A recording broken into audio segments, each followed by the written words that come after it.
Assalomu alaykum, hurmatli kanalimiz kuzatuvchilari. Bugun 20-dekabr Toshkent viloyati Zangiotadamiz. Jo'lon akamiz xonalardamiz. Jo'lon akam Alfa Agro jamoasida taqdim etilgan Veyron F1 bulg'or qalampirlarini ekanlar. Bugun natijalarini ko'rgani keldik. Xudo xolasa ancha Jo'lon akamni xursand qiladigan natijalarga ko'rib turibmiz. Bugungi kunda mana hozir 7-avgust kuni ekkan ekanlar. Mana har bir tupida 1 kilodan oshiq hosil ko'rib turibmiz. Taxminan bitta mevani og'irligi 150 gramdan 180 gramgacha chiqdi. 100 kunda to'liq pishirib yetilgan. Hozirgi kunda 7 sotix maydonga ekkanlar. 2800 tup ekkanlar. Endi terim jarayoniga yaqinlashgan. Hozir Jo'lon akam bilan suhbatlarini oldik.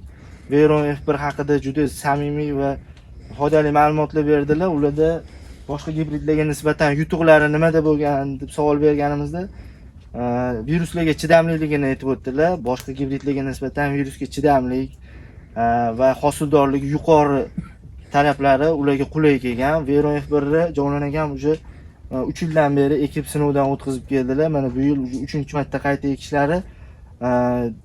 Demak, Jo'lon akamning tanlovlari yaxshi bo'lgan, juda yaxshi natijalarga erishganlar. Tizimi juda baquvvat. Veyron F1 da hosillari juda to'q rangga kiradi, hosildorligi, ranglari ham juda yaxshi, hosillari ham bozor ko'rinishlari, ya'ni tovarlilik qobiliyati ham juda bozorimizga mos va talablariga javob beradigan ko'rinishda. Hozirgi holatda mana Veyron F1 100 kunlik holatda turibdi. Xudo xolasa endi terim jarayonini amalga oshiradilar. Mana har bitta tupida mana ko'rib turibmiz, 10 tadan oshiq don bor. Rang olish to'liq rangga kirgan. Juda hosillari zo'r. Jo'lon akam ham xursandlar hozir. Hosillardan juda mamnunlar. Xudo xolasa issiqxonamiz u tomonidan terim jarayonini boshlaganlar. Yaqin kunlarda bozorga olib chiqishni boshlaydi.